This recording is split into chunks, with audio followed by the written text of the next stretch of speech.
Hello, everyone. A very warm welcome to all of you joining us. I am Rachel Reynosa, Senior Editor at People Matters. We're excited to lead this discussion in partnership with NLB Services on the theme Screening to Skilling: How Technology is Shaping Our Talent Landscape. Before the pandemic, the idea of migrating the entire workforce out of physical workspaces and into remote ways of working seemed very daunting. But more than 2 years into the COVID crisis, remote and hybrid working have become the norm. Without the right technology, however, none of this would have been possible. It's safe to say that technology and innovation have upended the talent landscape. Technology has been a key driver of transformation. To delve into the impact of technology and innovation on the talent landscape, NLB Services and People Matters have come together to discuss this topic. To introduce our amazing panel of speakers, I will bring up our moderator for this session, Akhil Verma, an independent advisor to private equity organizations who supports their merger and acquisition and post-merger integration activities. Hill brings a deep business background across strategic finance and M&A, technology services and operations across the human capital spectrum. Akhil brings a global perspective to how human capital underpins business success. Welcome, Akhil. Thank you. Our next panelist is Arun Santhanam, Vice President, Chubb Business Services India.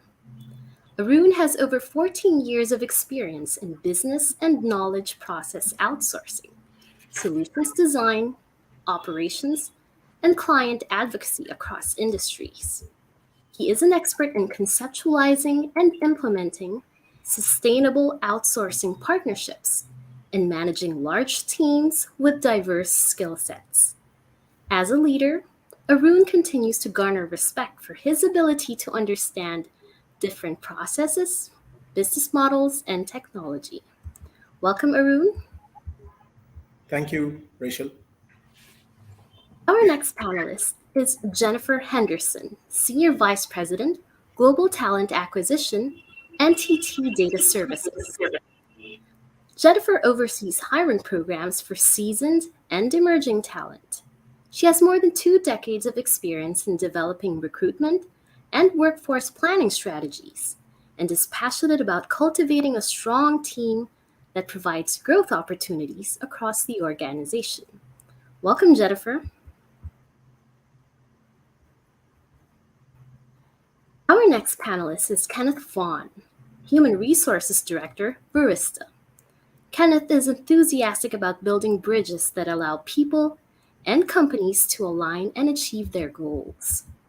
Prior to Barista, she worked with organizations like High Point Global, Kellogg Company, Eaton Corporation, and United Way of Central Indiana, leading their HR initiatives.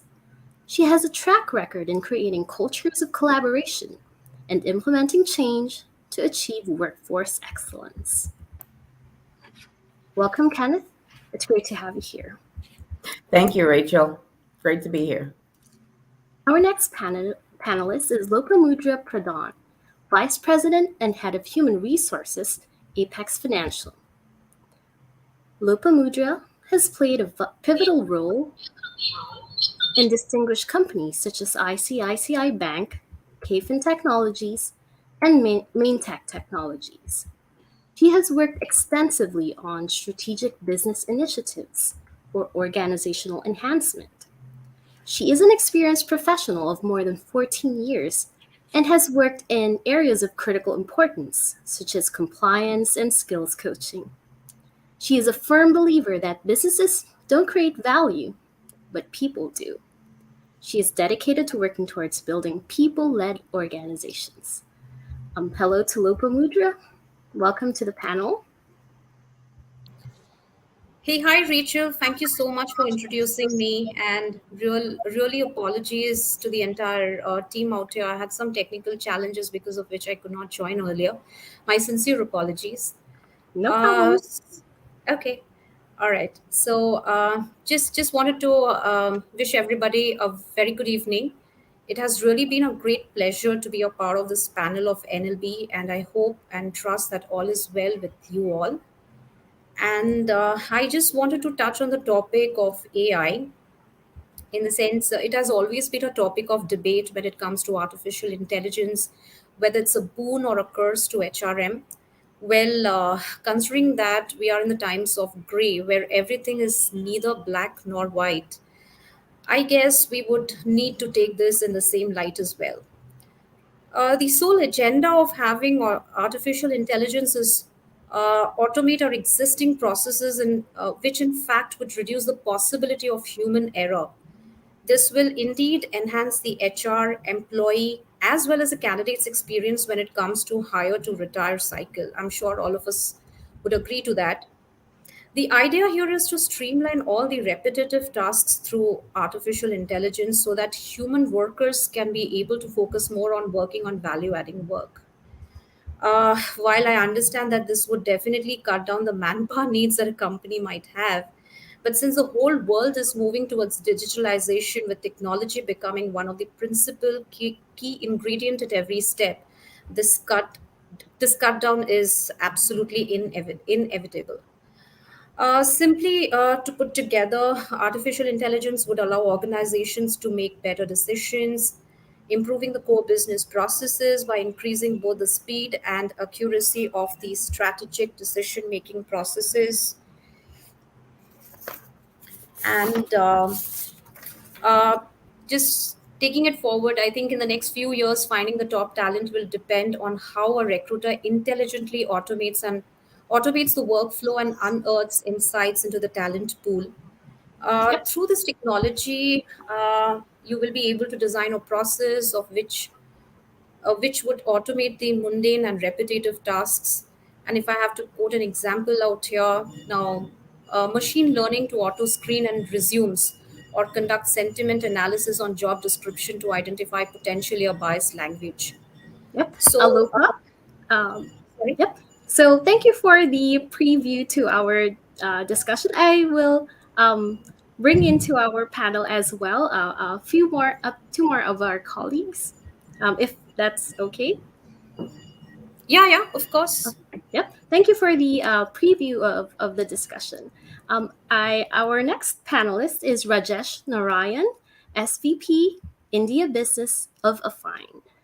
Rajesh, Rajesh is a digital transformation leader with core experience in leveraging machine learning, deep learning, and artificial intelligence, which Lopa has already introduced to us in this context.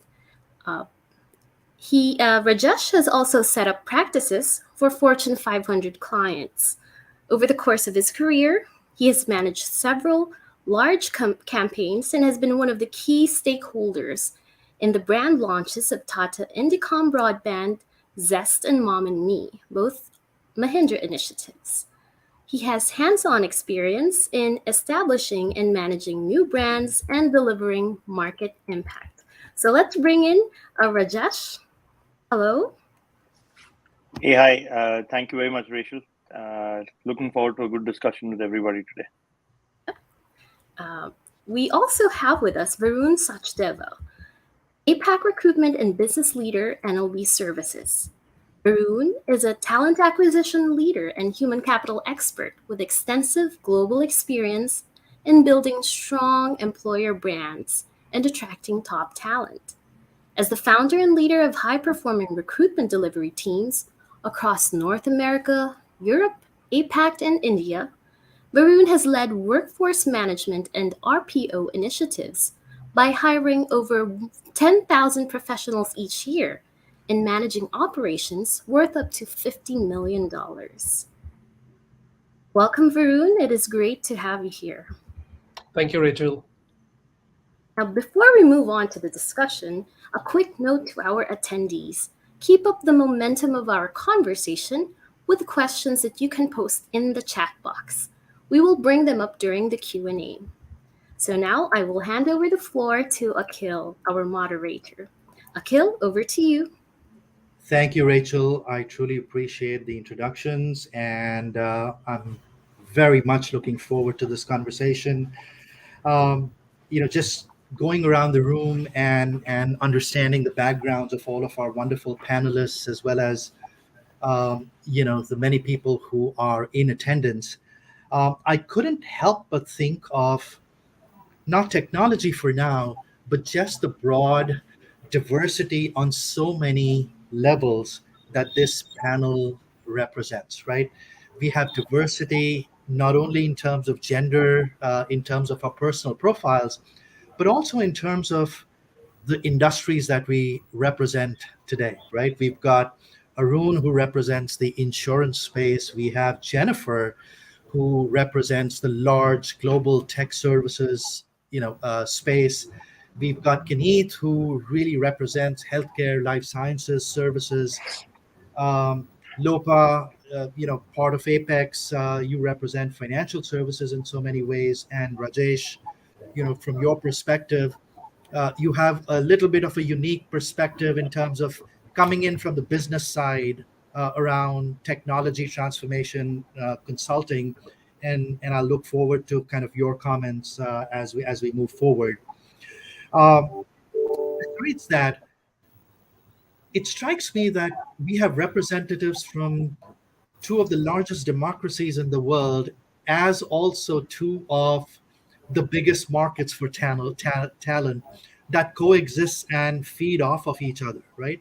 We've got Jennifer and Kaneeth here from the United States. I'm based in the northern New Jersey, New York area, and we've got Arun, Rajesh, Lopa, Varun, based out of India, and representing that geography. And I'm truly looking forward to kind of hearing multiple perspectives from both of these diverse, very different but yet very similar cultural perspectives, as well as far as it comes to delivery of work and talent issues, right? That said, and having laid that context in terms of who we are and what we represent, uh, to call out the fact that COVID changed things would be, really an understatement, right?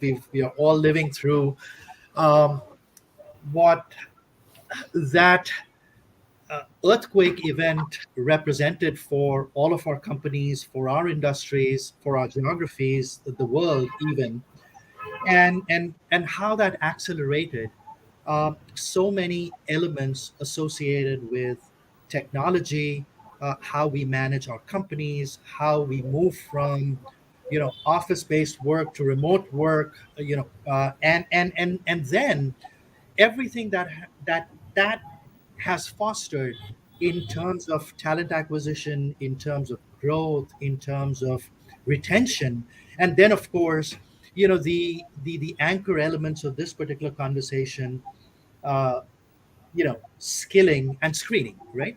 Um, with that said, uh, I'd love to kind of go around this room, invite individuals to really talk about their overall perspectives in terms of their experiences around the COVID event and how it shaped their companies and how it allowed them to, or forced them, quite candidly, in many ways, to rely on technology, and move away from their traditional uh, working approaches. Jennifer, turning to you, as the head of talent acquisition for one of the world's largest IT services firms, looking at a view from the United States, looking at what you are delivering and managing, in various geographies, including India. Tell us a little bit about how the pandemic shaped your initial approaches and how you came to rely upon technology or not, as the case may be, um, as you navigated through that process over the last two and a half years. Sure. Thank you. Yeah. You know, I think a lot of companies some were successful, some were moderately successful, some really it challenged, and I think may have turned the world upside down. I think technology and innovation absolutely made it possible to pivot to that remote environment. At NTT Data Services, we were successful because it didn't just fall on one group. It wasn't just HR that had to solve the problem. It was our HR department, global people. It was IT, operations, business leaders coming together quickly, revamping, plans for disaster recovery and such in order to be successful. So we were able to resolve issues quickly and deploy technology that was needed to continue our seamless delivery to our clients. And that was a big undertaking with the size of our organization and doing that across multiple countries. We were able to do it because it was a partnership. It didn't just fall to one group. And I think that's really key for most companies. If you're going to be successful in something like that, there has to be that strong partnership, I think, across the organization. So like team engagement, frequent communication along with technology is key. It's key anyway in a global environment, but it's really critical when we shifted to remote. And even now, as we start, as companies are shifting to more of that hybrid model, we immediately pivoted our recruitment strategies to use more video and AI platforms, specifically for frequent recruiting drives, campus events. Those are all things that, we had to completely reorganize, but we could do it through technology. And I think just being able to pivot was so critical for us. Some of that in-person interaction has certainly been missed. And I think we hear more of that now, especially when we get to college campuses across the globe. But we're still, I think one of the benefits coming out of that big pivot to remote was that we all learned ways to streamline using technology. We were forced to. So we had to pivot. We also found ways to provide convenience back to our candidates through technology, not just our own schedules as well. But I think key is communication along with technology made change more successful, not only for our talent acquisition endeavors, but also just with internal team members as well here at NTT Data. Jennifer, thank you very much for that. I think some of the themes that you touched on in terms of just the broad experience in terms of how you relied on technology to really accelerate and adapt to what the pandemic forced all of us to and the entire world to kind of focus on. I'd like to kind of narrow down, a part of the change that pretty much everybody on this panel and the audience went through, right? Arun, in your perspective, Chubb, if I understand correctly, Chubb is the world's largest publicly listed insurance company, and in your vantage point, in the enabling role that you play running talent and HR for Chubb's India operations, which really is the back and middle office for a lot of Chubb operations around the world.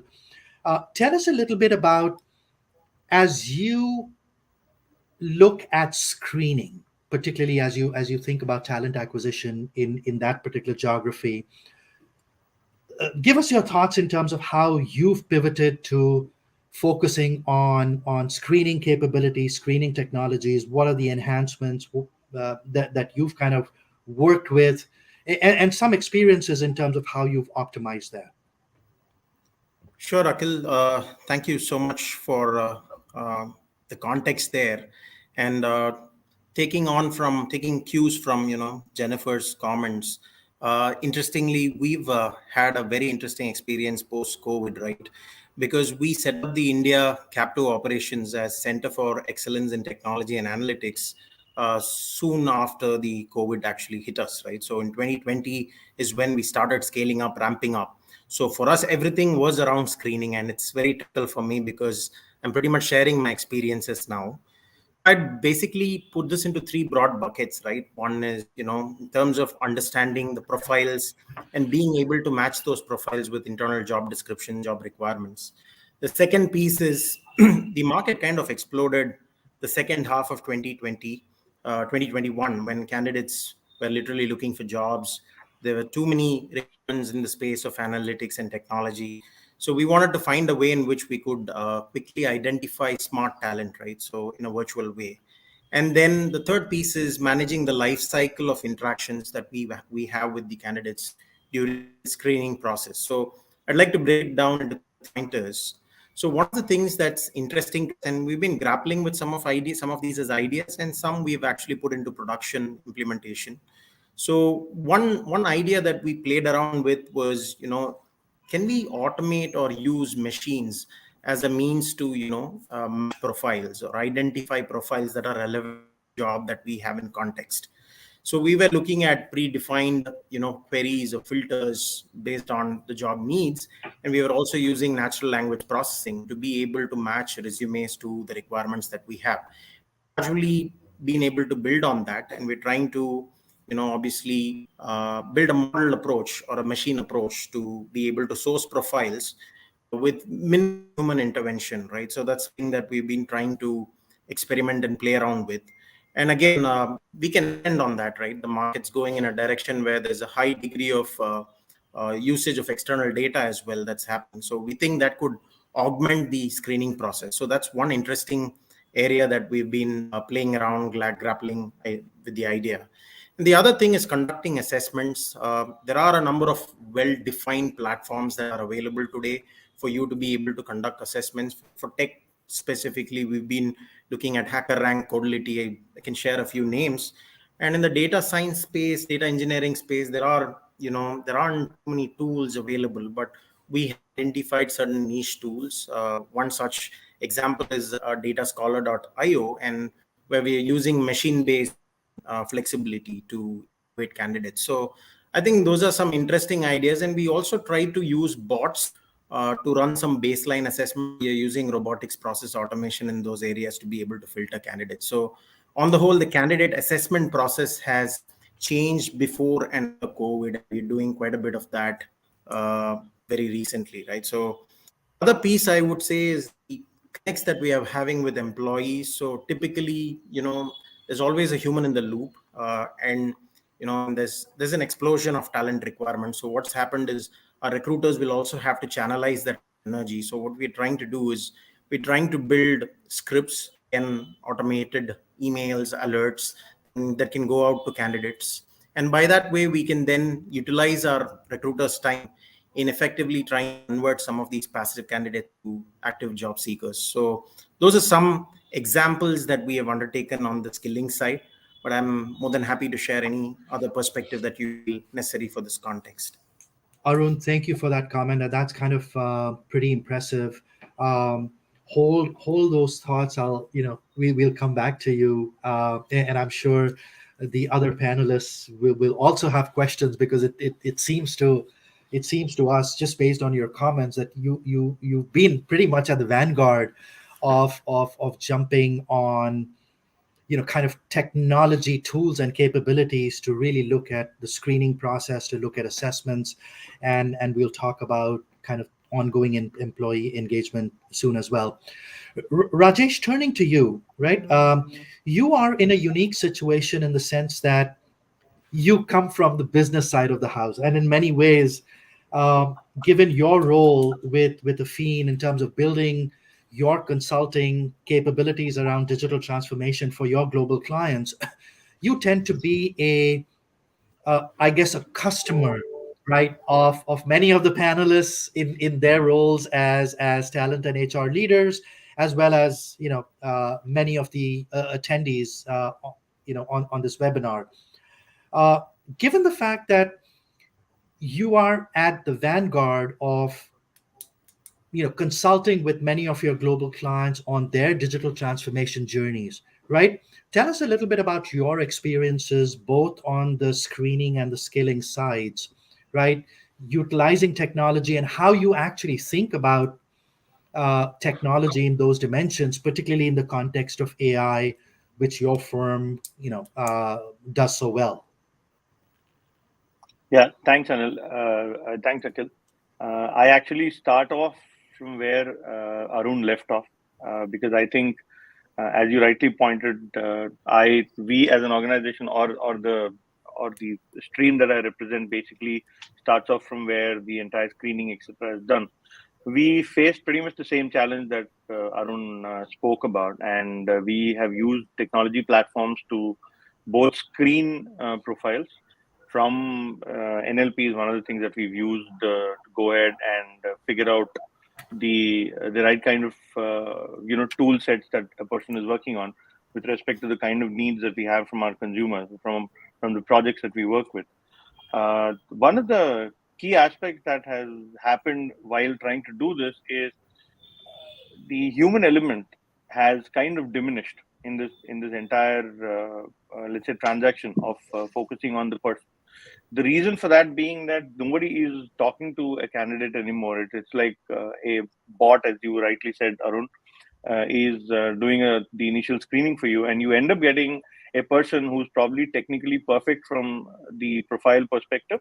However, the moment you speak to that person, you figure out that there is a communication gap which is there, and with our markets being United States and Europe, we need a very strong communication person as well, and that basically narrows down the entire profile scape for us. So what happens is you have a number of profiles that are available, which basically fall into the bucket. But at the end of the day, again, there is another filter for communication. There's another filter for business understanding and things like those that basically falls off. And that's where we are not able to remove the human element from the entire profile screening exercise. And that is what is one of the challenges that we are facing. The other thing is from the perspective of the talent scope itself is the whole advent of cloud. The way cloud is actually merged in a lot of. So what COVID has done is a lot of companies, both in the US as well as India, have started looking at digitization of their systems. Whether it is a respective database that they're working on, they're moving from, let's say, the Teradata's and the Oracles of the world, and they're actually moving on to the AWS and the Azure and the Google workspace. So this calls for a complete migration of data from the legacy data systems to the cloud. The knowledge on the cloud, or the knowledge on transforming from a particular database to another, on the cloud especially, requires the knowledge of a lot of tools which are there on that specific cloud technology that you're talking about, whether it is the Amazon services or whether it is the Microsoft Azure services. The knowledge on those is also becoming a critical element. And then there is this combination. You are somebody who understands, and I'm going slightly technical here just to make this forum understand what I'm talking about. I will try and stay as far away from technology as possible while I'm speaking. But the whole idea of actually taking data, extracting it, transforming it on different cloud technologies is completely different from the way you would do it on the normal database, and that actually brings in a complexity into this whole thing. Therefore, we as an organization are also going in from the skilling perspective. If we have the right candidate that we've screened, that we've brought into, we're trying to see how can we actually give you a small window where we actually bring you on board and then train you or give you that skill set, train you on that. There are a lot of certifications that are available from Amazon, from Azure, etc., which we are going ahead and utilizing to make sure that that person is actually adept in terms of understanding the whole landscape of what that person is expected to work on. And that is where skilling and screening actually go hand in hand for us. So we've actually adopted to what we call hire and train, or train and hire. We do two of these things as combinations. We've gone to places where they give you the training, and then we train those people, assess them, and then hire them on board. Or we have gone ahead and hired them where we said, okay, we see a 7 out of 10 fit. Let's go ahead and bridge that gap of 3 out of 10 by actually bringing them on board and then training them, and then getting them onto the client ecosystem.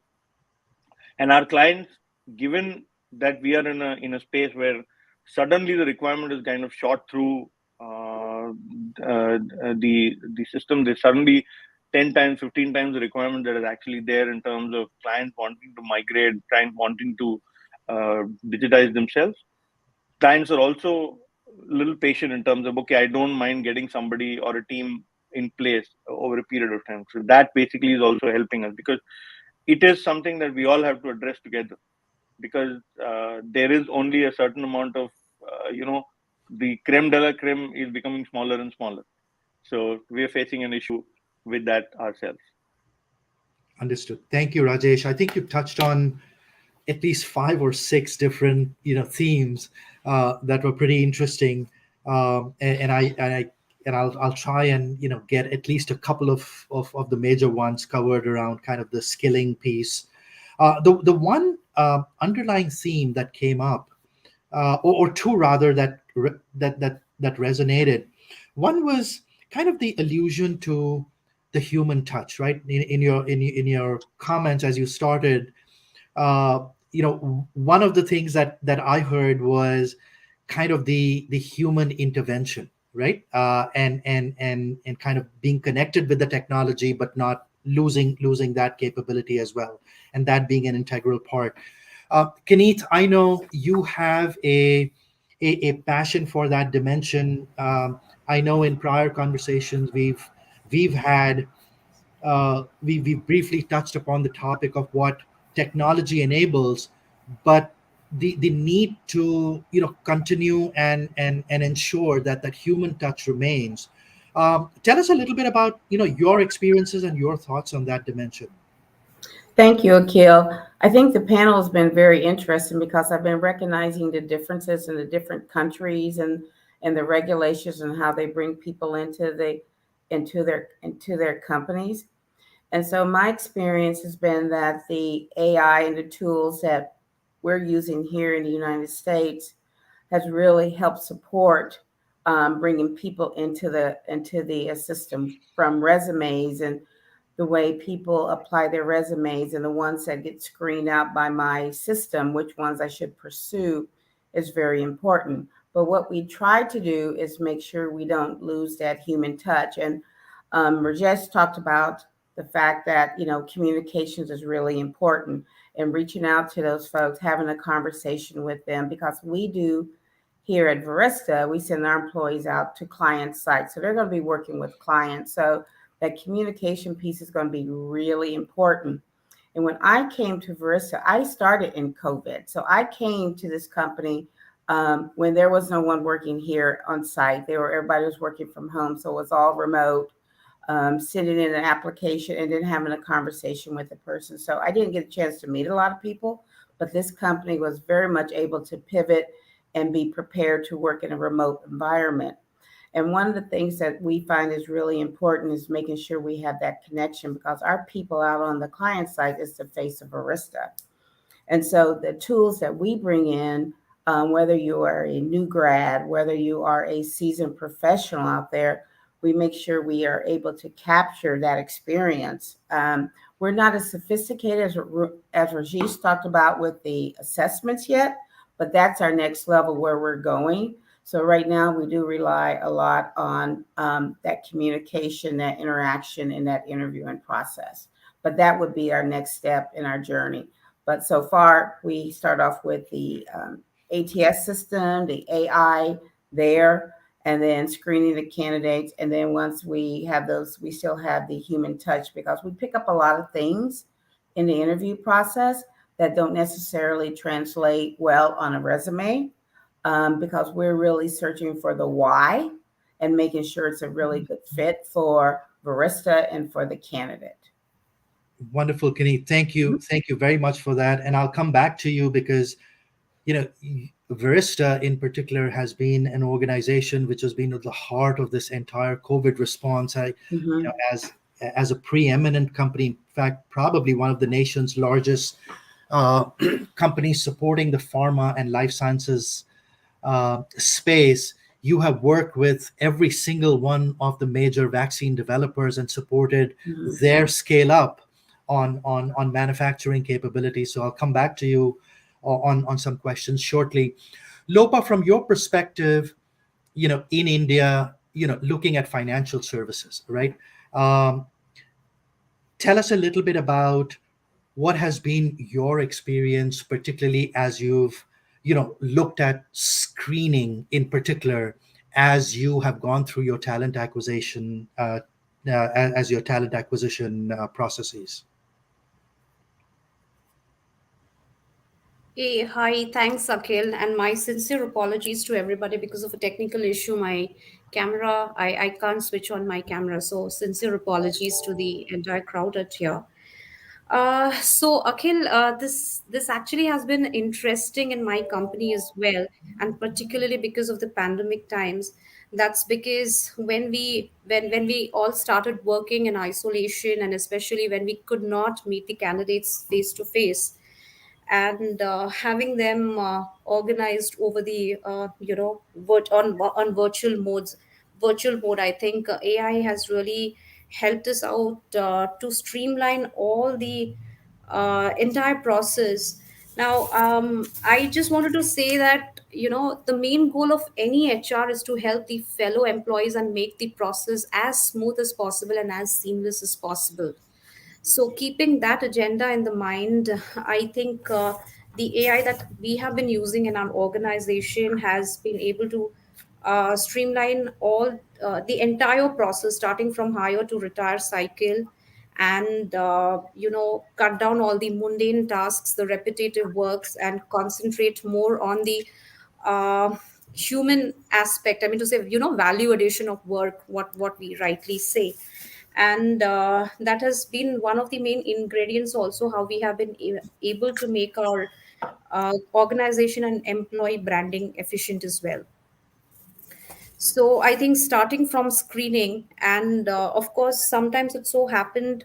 I'll give you a very, I mean, live example. I mean, when we were trying to put in the keywords, when manually we try to put in the keywords in any of the job portals, any of my recruiters used to do that. We never used to, of course, we never used to miss out all the set of resumes which had the entire keywords.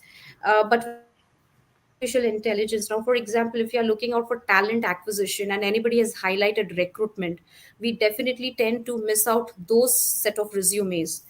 And sometimes, of course, we missed out the resumes while taking it forward. But I think it has definitely helped to streamline the entire process of recruitment, as well as skilling and till retirement. That's all I can say.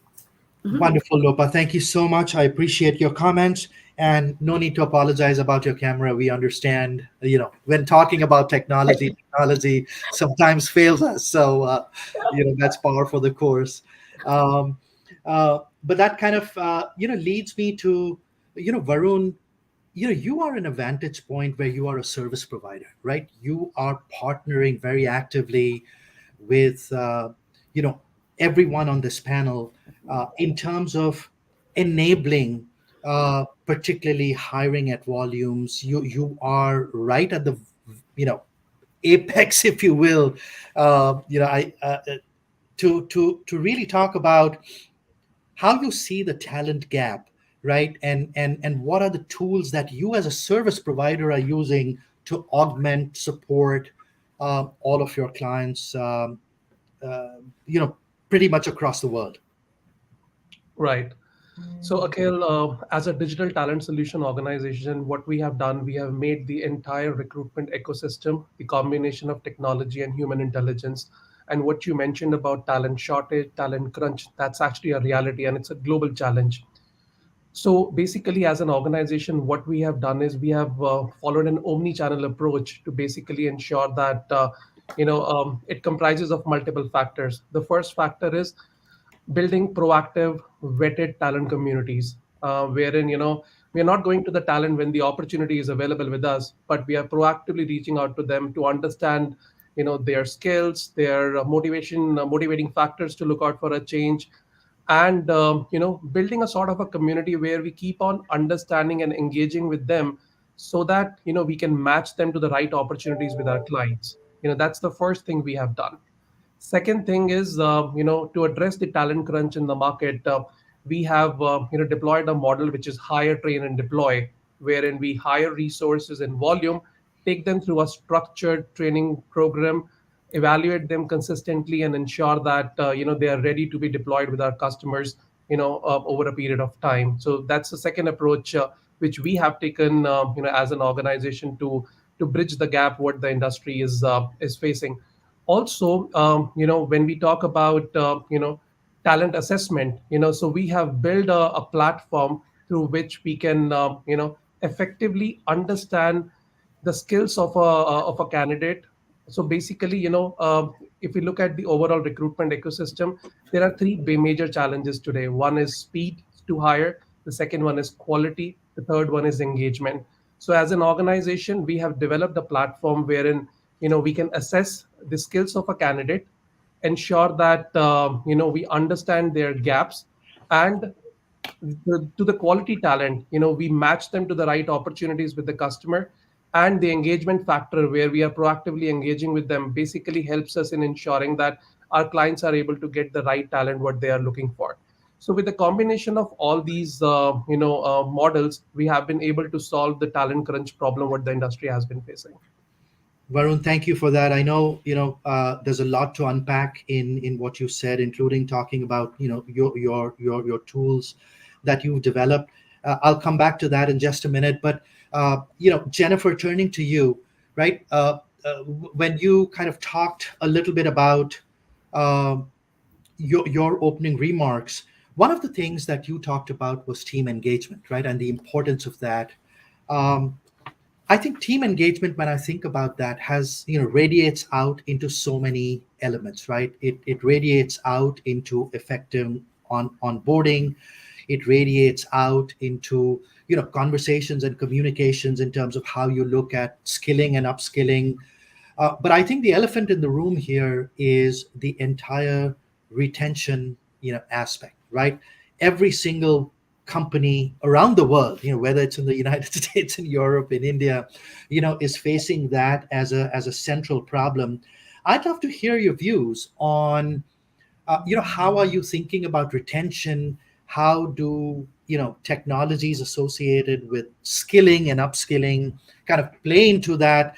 Talk to us also a little bit about your strategic communication strategy in terms of addressing that very, very important problem. Sure. Thank you. Attrition and hiring together increase, right? It all works together. And that has increased significantly for companies as things opened up last year. I think of, I use this analogy of a tidal wave of demand from clients and IT projects, that things that needed to get done because perhaps they were tabled during the pandemic or during the heart of the pandemic, as companies figured out how to work and how to work through something that was a bit of a mystery when it first started, right? Knowing what we know today, I think we all learned a lot of lessons of how we could have done things differently in the heart of it before vaccinations were available. But, I do think that, training and development strategies that were built for the remote working environment are now even more critical than ever because of the increased demand and the increase for technical talent. I give tons of kudos to our internal at NTT Data Services, our internal talent development team. They expanded our virtual training experience significantly for our employees during that time. And now we utilize that as we're hiring more. Just to some of the points of my other colleagues on the call, we're doing much more early career, close fit hiring, folks that have the good base skills, perhaps, and then upskilling and training. I think those strategies that we developed during the remote environment, really are beneficial today as we're challenged with the demand for talent. We need to be able to upskill, and it also helps with attrition. I think having a robust talent development program that your employees can take at their convenience, and whether it's through technology specific. It can also be, leadership development. All of those things I think are just so critical when it comes to retaining your staff, making sure that you're communicating as well, and communicating what's happening with your talent development, what is available. And so I think that those are really key points, not just having the technology and the technical skill development opportunities for your staff, but communicating it and making sure that everybody across your organization are taking part and have the opportunity and feel empowered to be a part of it. Absolutely. I appreciate that, Jennifer. Keneeth, a quick question to you, and I think picking up on what Jennifer talked about. In the context of Arista, and you mentioned that your consultants tend to be pretty much deployed at client sites, which tend to be very remote from a manufacturing facility standpoint with all of your clients. Tell us a little bit about how you are deploying technology to communicate um, with all of these employees who are on these various sites. How are you continuing the engagement process, right, in terms of making them feel part of the corporate culture whilst they are deployed in these remote areas? That's a really key question, Akhil, and I think that Jennifer hit the nail on the head when she was talking about the things we need to do with learning and development, bringing this information out to our employees. One of the things that we did recently this year was we invested in LinkedIn Learning because we wanted to get our folks out there, increase their skill sets, because increasing their skill sets makes them, that's their career growth path. That's the things that they're interested in learning how to increase their skill sets. And it also helps the company because it makes us more successful as well. And so we rolled out LinkedIn Learning for all our managers to use as part of their development plan when we're doing performance management reviews. We talk directly to the employees to find out exactly what would you like to develop? Where do you see an improvement? And then we provide the license so they can go and they can do this.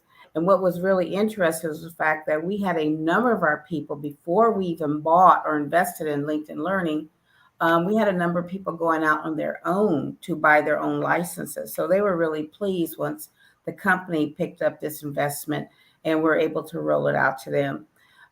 We only bought a few. We only bought like 150, but at the time we were like 200 and something employees. So now that we're growing, we have to look at that investment again. But the key is going to be really important that they feel a commitment. And one of the things that we're doing, because Vista is relatively new, as far as bringing together 3 different companies. We did a lot of mergers and acquisitions.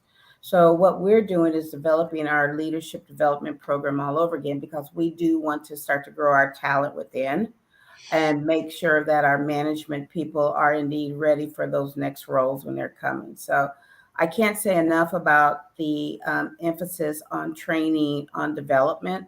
As a matter of fact, I like the word continuous learning, being a learning organization, because that's where we do our best work, where we're always looking for the next thing. And that's why I think the technology fits in nicely with this, because as Jennifer mentioned, they can do it on their own time, or they can do it in between times. It's really up to them. And we can just log it and have the manager go back and reinforce the skill sets that they have indeed learned. Kenny, thank you very much for that. I think you kind of encapsulated, an important part of the broader, skilling and upskilling conversation, right? I mean, talking a little bit about the tools that you've used, like LinkedIn Learning and the approach.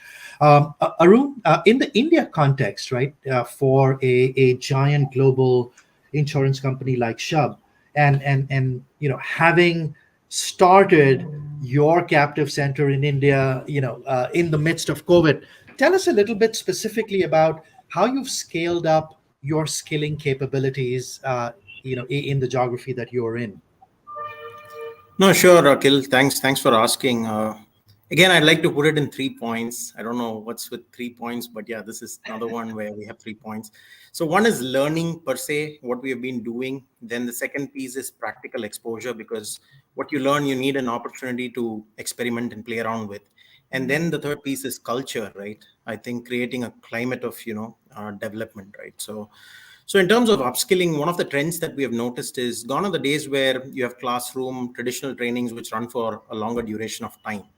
We're looking at people who want to learn quickly, who want to gain that skill faster. So bite-sized training programs are becoming more and more common, right? So if you go to sources like Coursera, Udemy, EDX, all these platforms provide you with programs which you can take at a capsule level and also at a larger module level. So it could be deep learning, and you could of that, which could be neural networks and so on, right? So very interesting, platforms where it's gaining a lot of popularity, at least among the community that we work with. And then the second piece is, one of the key things is we are in an era of hyper personalization. So what I mean by that is there's a whole of needs analysis, skill assessments that are being done, but then each individual's requirement could be different. So we've also spent time or taken the effort to curate programs from different sources and then be able to offer the specific module that an individual would want. So there's been a lot of time and investment that we have put towards upskilling individuals or helping people learn. And then the other key piece that we're seeing is usage of online social media, professional networking sites, right? We too partner with LinkedIn Learning, but going beyond that, you look at YouTube channels. There are a lot of, content creators these days, and they're putting in hours of session on, applications like Python, Tableau, you want to call it. And there's so much of content that's being shared. So learning is also happening through informal channels. So in those days, it was only classroom. It was through, known institutions, but now content is available to anyone, right? At the click of a button. You just need to have a YouTube on your mobile phone. So it's as good as that. And then how do we look at practically learning that? So there's hackathons that are being conducted. I know Varun's been doing quite a bit of that with some of the organizations on the call. And what we're looking to do is, be able to implement some of these hackathons, challenge individuals, and also kindle interest, right? So for people to come in and participate. So that's one aspect. And the other aspect that I want to talk about is platforms like Kaggle, Analytics by Idea, where, for us on the analytics side, we're seeing a lot of traction there. People go there, take up these assessments, and these are real business problems that are being put out there for the community to play around with. And again, it's a question of data, right? So some of these are anonymized data, so they get a feel for what the real data sets could look like. So, which is very interesting. So at the end of the day, I would say what matters the most is, again, the culture, right? As a company, are you inclined to supporting your employees in their learning endeavor, and also creating an environment? I would call it a sandbox environment where people can test, train, and fail, whatever you want to call it, right? Where you have the luxury of not being judged, but at the same time having an opportunity to learn and develop. I think that's very essential. And most importantly, culturally, how do we manage change? Because most employees are of the view that I've done this and this is the end of it, right? We need to actually push them. And also it's a little bit of individual awareness as to where they stand, and then be able to change towards the newer skills that are required. I think it's a combination of all that actually eventually leads to upskilling. Arun, thank you very much for that. I think you touched upon one keyword there. It was hyper personalization, right? And I couldn't agree with you more in terms of the fact that whilst we have the generic capabilities that technology and tools are enabling, at the end of the day, learning is a very individual process, and therefore, how do we move forward?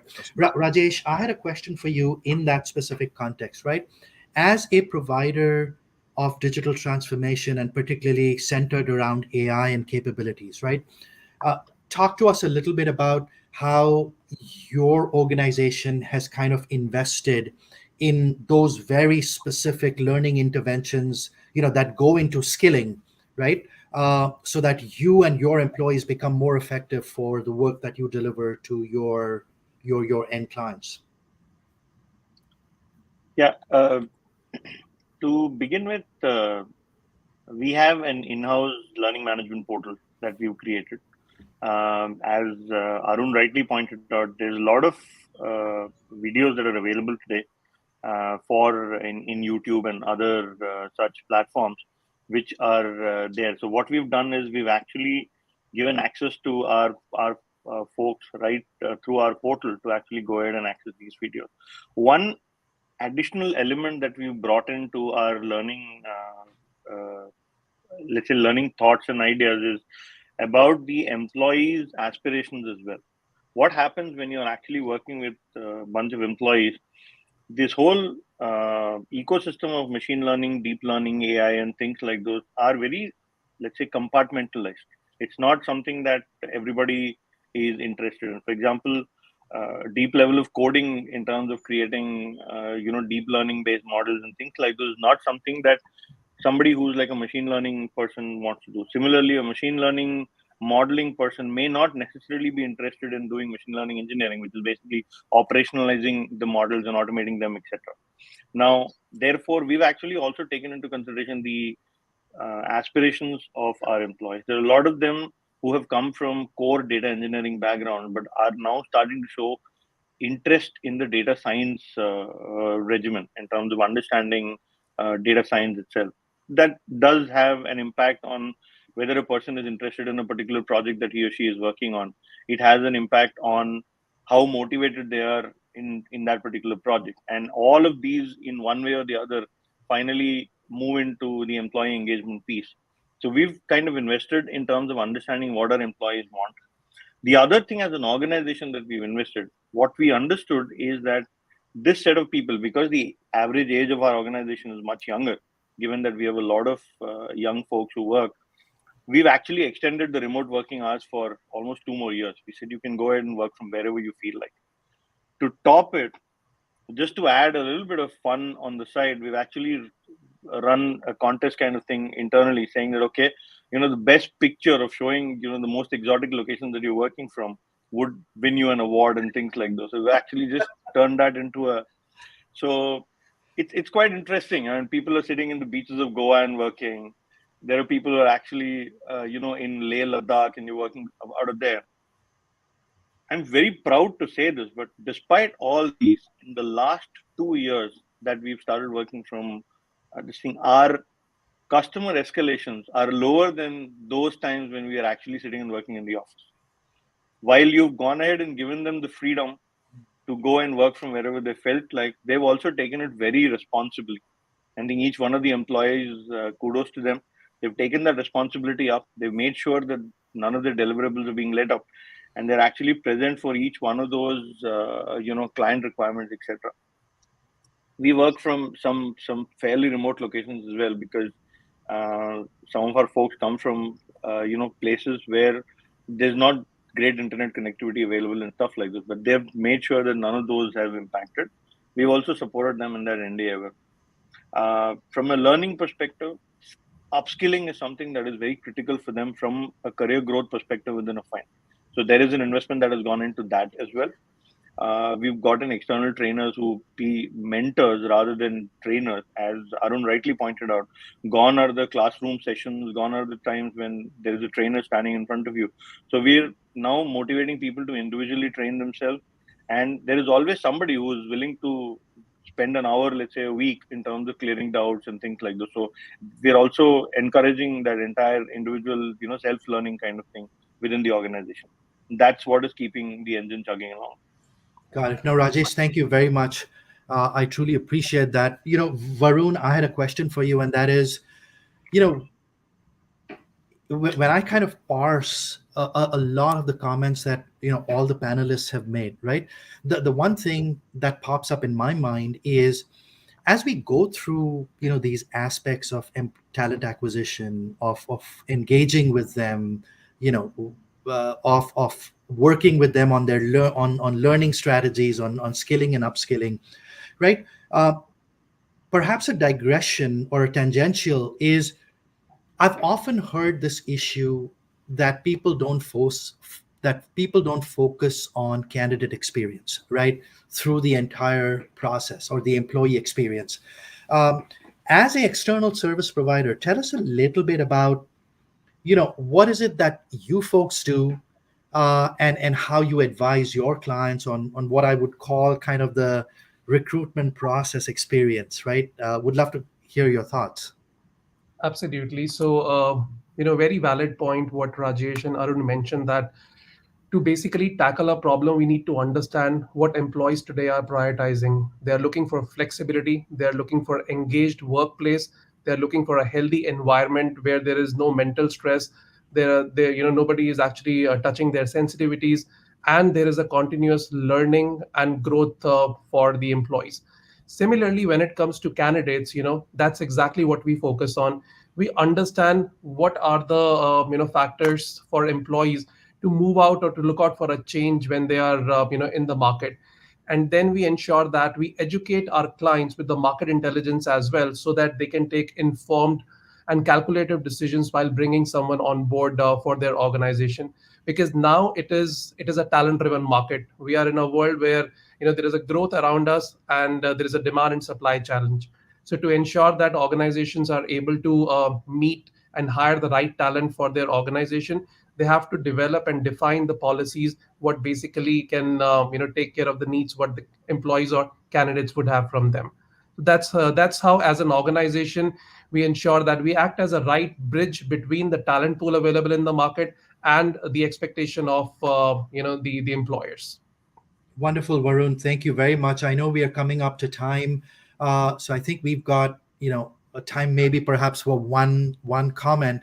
And Jennifer, may I call on you to really, given your perspective and the role and the size and scale that you deal with, in a global context, uh, your thoughts on the role of a talent acquisition professional as a leader. How has that evolved through COVID, and how do you see that evolving in the future, as you move forward? Sure. No, good question. It certainly has evolved. I mean, I know in my organization, I've been kind of in a unique situation where, at least unique in my company as well, I've worked remotely for many years, well before the pandemic, as have many of the team members in talent acquisition. Not in all countries, but a good portion of us have. So I think the changes that I had to go through was really understanding my teams around the globe that maybe that did work in an office regularly, and understand what they're going through, and help provide guidance on, just simple things as how to manage your day. I think that's as leaders in talent acquisition, we need to understand what our team members are going through. But also, I think as a leader, and I look at, technology and AI and how it is streamlining, things, it's making our workflows easier. It's making our lives easier, right? It's helping with the candidate experience as well. But that human factor is still going to be there. That recruiter, even though the sourcing piece of it is streamlined tremendously through technology and AI, a lot of folks feel like it's taking those human biases out of the process, which it is helping tremendously there.